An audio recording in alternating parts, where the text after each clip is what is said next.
Hey everybody, welcome back to my channel. If you're new here, welcome. I'm Amber Rose, also known as The Religious Hippie. You can basically follow me on any social media platform. Just type in The Religious Hippie and you will find me.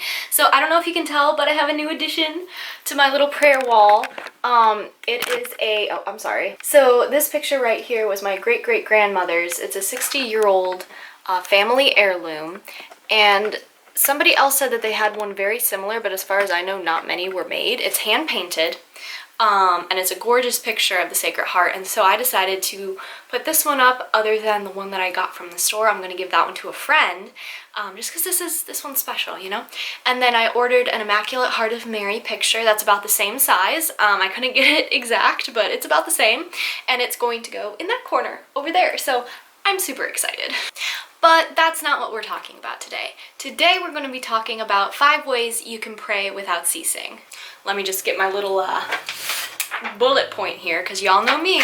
If I don't have bullet points, I'm going to go off on a rant, and we're never going to get to the main point, and this video is going to be like 2 hours long. So this is why we need bullet points.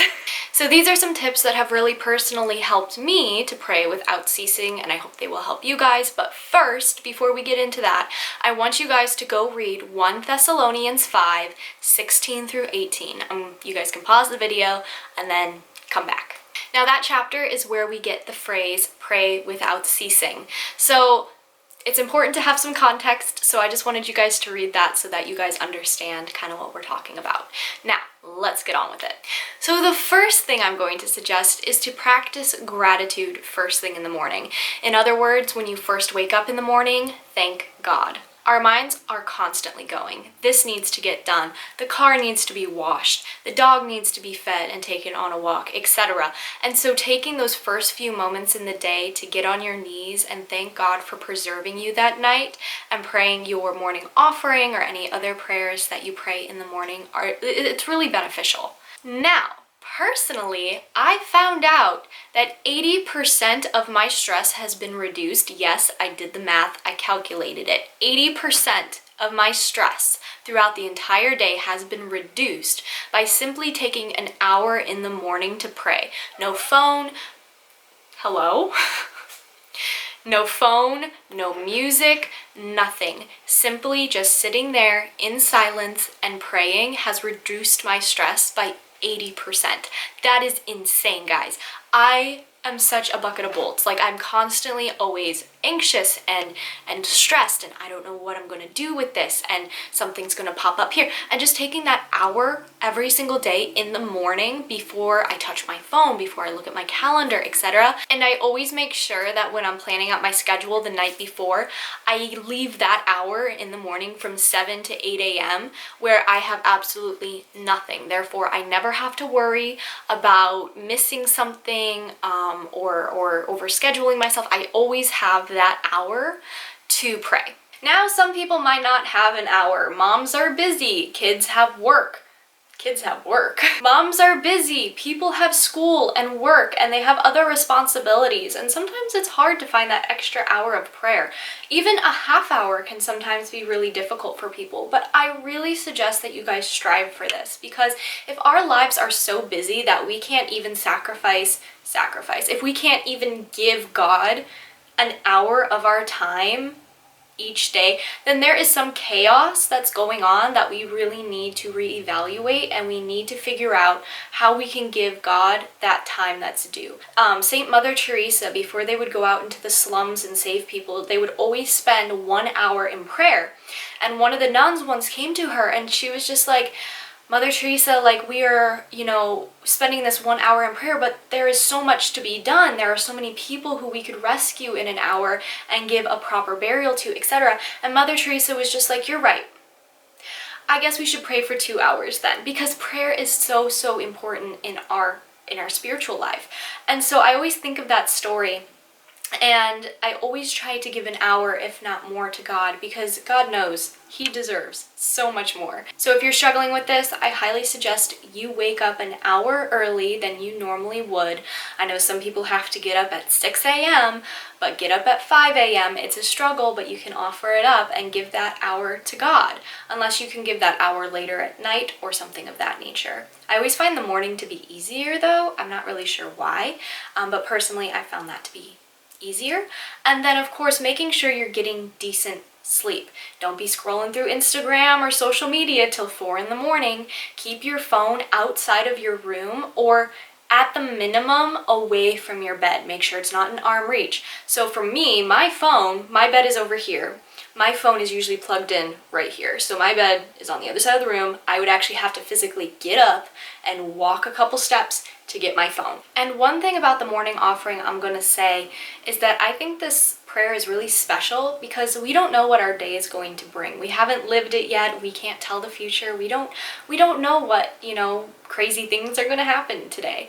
And so during the morning offering, those first few minutes of the day when you get on your knees and you thank God for preserving you and you say that morning offering, you are offering God everything that is going to happen that day. The good, the bad, the ugly, it doesn't matter. Before it's even happened, you have offered it to God, and I think that is really important for us. Okay, the second thing I'm going to suggest is to constantly be interceding for people. If somebody's asking you for a prayer intention, stop whatever you're doing right then and just pray for them. Because I'm guilty of this, where somebody has asked me for a prayer intention and I'm like, you got it, dude. And then it's like a week later and I still haven't prayed for them because I forgot. Don't worry, I did it. But still, it's just one of those things where we are human and we get occupied by other things. So it is so important that in that moment, when somebody is asking for a prayer, that we give that to them. It literally takes 2 seconds. It literally just takes 2 seconds to just say an Our Father or a okay, maybe more like 30 seconds. But it's so simple and so quick, and you can say it in your head or you can actually pray with them. But it is so simple, so quick, and we really do need to be interceding for our brothers and sisters because that's just so important. We got to be praying for each other and we got to be looking out for each other. Another thing you can do to do this is take a couple minutes each day and go through a list of people who you know need prayers, and then picture them, call them into your mind and into your heart, and ask God to bless them. You can do this when you sit down, you can do this throughout the day, whatever you think would be appropriate, but just keep them in your heart and ask God to bless them and keep them safe and things like that. I think that's really important. Also, when something bad happens, offer it up. Let's say you stub your toe, something's not working the way you want it to. Maybe you're sick, you don't feel good. Offer it up for somebody in need, or the souls in purgatory, or for the conversion of sinners, or for reparations against the sins committed against the Sacred Heart of Jesus and the Immaculate Heart of Mary. Offer it up. I cannot tell you the amount of times I'm accident prone. Okay, I just am. I fell down the stairs the other day, perfectly fine. Praise God. I'm perfectly fine. But I was just like, my hip kind of hurts now. Like a little bruise or something. Like when you fall down the stairs, you're going to have something, okay? And I was just like, all you souls in purgatory, I'm offering this up for you. You can just do stuff like that. And of course, praying that morning offering, you are already offering God in union with His Sacred Heart and everything. All your prayers, all your blessings, all your struggles of that day. So that's really important.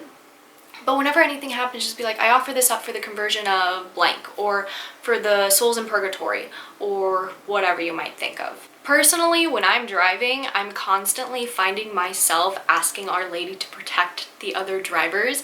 I cannot tell you the amount of times I've been cut off and I'm just like, I will see you in purgatory. Or when I'm driving and somebody's just weaving in and out of traffic, and what I do is I ask Our Lady to watch over them and protect them, because I'm just like, they got a death wish, because cars are literally just giant metal killing machines. Like, that's what they are. Sure, they help us get to point A to point B, but really, they're just killing machines. The third thing I'm going to suggest is to pray on the go. This can be a little bit more difficult, especially if you're scatterbrained like me, but these tips will hopefully make it easier for you, because they've helped me a lot. So the first thing I'm going to suggest is if you are in the car, you're driving somewhere, you're driving the kids to school, you're going to the grocery store, whatever it might be, you're going to a friend's house, put on a recording of the Rosary or the Divine Mercy Chaplet or the Angelus, and pray it wherever, if you're in the car going somewhere. You can pray it with your friends, you can pray it with your kids, your family, by yourself, whatever your situation might be. But it's a really good time to pray the Rosary, Divine Mercy Chaplet. You can listen to relevant radio or play some Gregorian chant. Those are also really good things you could do while driving. If you are walking or going on a hike, you can talk to God in your heart while being surrounded by all of his magnificent creations. I find that one to be the most beneficial for me personally. When I'm walking in the forest preserves, I will talk to God in my heart, and it'll be literally like talking to a friend who I've known forever, which that's true, but it's almost as if he's walking right next to me and I'm just speaking to him and telling him all my concerns, and he's just listening. And it's been really beneficial for my spiritual life, being able to just have that alone time in nature with God.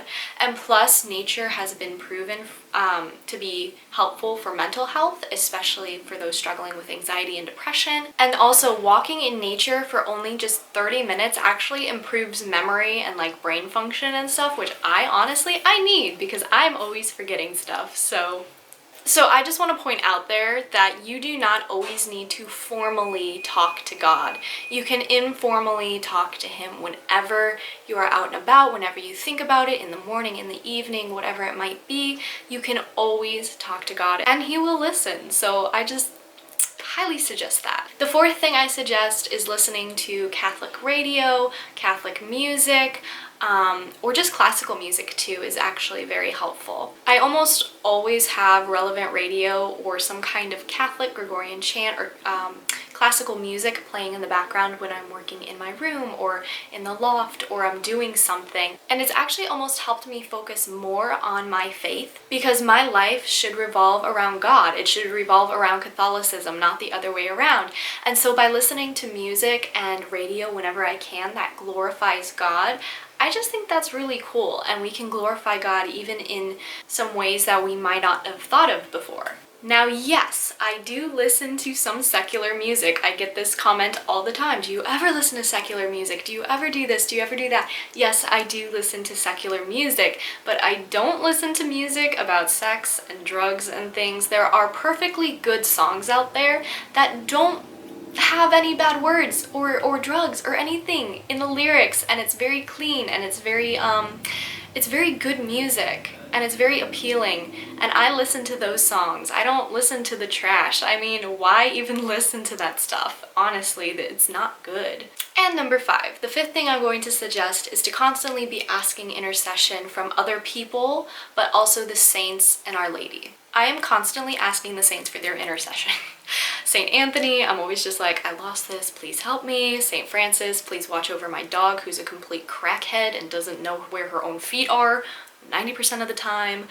Saint Joseph, please watch after my dad. Our Lady, please take care of my mom. Just constant things like that. I'm always asking for their intercession because they are our friends. No, they are our family in heaven. And truly, they were here on earth. They were in our situation that we are in now, sometimes even worse. And they truly know what it means to be a child of God, and they're in heaven with him.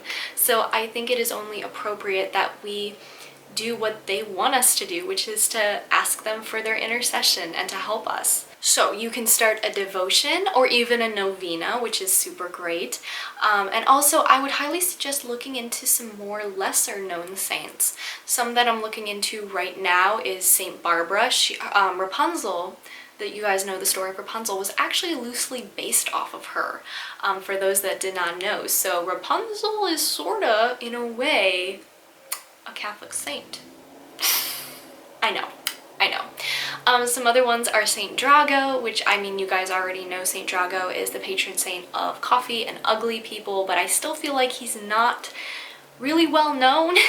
So I really like studying him and everything because I also love iced coffee.